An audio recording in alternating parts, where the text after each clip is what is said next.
The law of supply and demand explains why housing prices are low or high in a given area. In places where prices are rising quickly, the solution seems simple: build new homes to increase supply to meet demand. Why do some cities do this, but others don't? The short answer? Land use regulations. Every city has laws about who can build what, where. And those laws can be important for public safety and balanced development.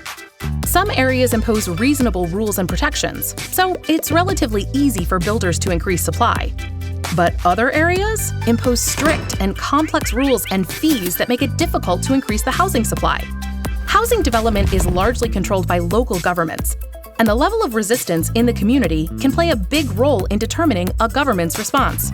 Not in My Backyard neighborhood groups, or NIMBYs, often seek to preserve their communities by using their political muscle to oppose new development. These NIMBYs believe they're acting in their own best interest. But the strict land use rules they advocate can have unintended negative consequences. When housing demand outstrips housing supply, local economies struggle.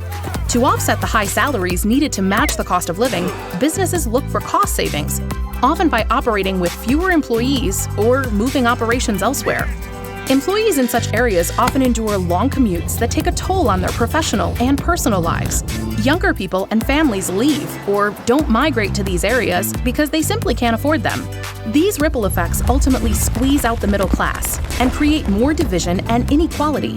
And the worst part is, these effects are entirely avoidable.